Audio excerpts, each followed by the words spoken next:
शादी को अभी 2 ही हफ्ते हुए थे और राहुल शहर लौट चुका था। सरकारी नौकरी थी, उसकी छुट्टियां सीमित थीं। मैं नवविवाहिता प्रियंका पहली बार गांव में ससुराल के माहौल को महसूस कर रही थी।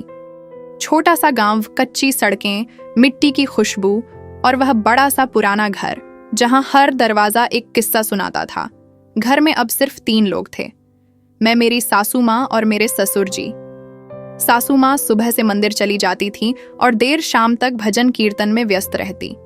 अकेलेपन से जूझती मैं ससुर जी के साथ अक्सर चाय पीते पीते बातों में उलझ जाती। वो उम्र में मुझसे काफी बड़े थे, पर उनके चेहरे पर उम्र की थकावट नहीं, बस एक शांत उदासी थी जो कहीं ना कहीं मुझे खींचती थी। उनकी आंखों में अनुभव था, पर कहीं बहुत गहरी तन्हाई भी छिपी हुई थी। एक दिन दोपहर तक मौसम बिल्कुल ठीक था, पर शाम होते होते आसमान में काले बादल घिरा आए आंधी की दस्तक थी और बिजली का जाना तय। जैसे ही रात गहराई, बिजली चली गई और पूरा घर अंधेरे में डूब गया।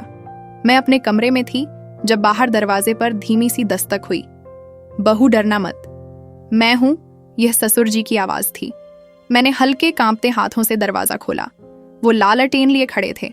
बिजली गई है और तुम्हारे कमरे में अंधेरा है, ये रख लो, उन्होंने कहा और धीरे से कमरे में आ गए। धन्यवाद पापा जी, बहुत डर लग रहा था, मैंने कहा और कुर्सी की तरफ इशारा किया। आप चाहे तो बैठ जाइए, बाहर तो तूफान जैसा माहौल है। उन्होंने मुस्कुराते हुए कुर्सी खींची और बैठ गए।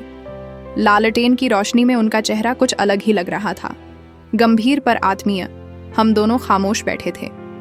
बाहर हवा की तेज आवाज और खिड़कियों की थरथराहट कमरे में सन्नाटा घोल रही थी। तुम्हें डर लगता है? अंधेरे से उन्होंने पूछा। डर तो लगता है, पर अब आप पास हैं तो थोड़ा कम लग रहा है, मैंने सच कहा। उन्होंने गहरी सांस ली और कहा, बहुत समझदार हो तुम, राहुल की पसंद हो, इसलिए अच्छा तो होना ही था। मैं मुस्कुरा दी। फिर कुछ देर बाद उन्होंने एक सवाल किया जो सीधा दिल में उतर गया। तुम्हें कभी अकेलापन महसूस होता है? प्रियंका, मैं चौंक गई। उनका लहजा कुछ बदला हुआ सा था। कभी कभी, पर आप लोग हैं ना, मैंने जवाब दिया। उन्होंने मेरी आंखों में देखा। बहुत देर तक उनकी निगाहों में अब अपनापन नहीं, कुछ और था। शायद वह भाव जो इंसान अक्सर छुपा कर रखता है। मैं भी बहुत अकेला हो गया हूं बहू, उन्होंने धीमे से कहा। आपके पास तो सासू माँ है, पूरा गांव है। मैं थोड़ा असहज हो गई थी। हाँ, पर कई बार साथ होकर भी इंसान अकेला होता है। मैं कुछ नहीं कह सकी। सच तो यह था कि मेरी भी दुनिया पलट गई थी। राहुल दूर था, मेरा मन भटकता था, और यह ससुर जो अब सिर्फ ससुर नहीं लग रहे। मैंने खिड़की से बाहर देखा। सारी बत्तियां बुझी थीं, सिर्फ हवा की आवाज और कमरे में। तभी उन्होंने धीरे से कहा, अगर मैं कुछ कहूं तो बुरा तो नहीं लगेगा? मैंने बिना बोले सिर हिलाया। तुमसे बात करके अच्छा लगता है। बहुत दिनों बाद किसी ने इतनी आत्मीयता से बात की है। आप भी बहुत अच्छे हैं पापा जी, मैंने कहा।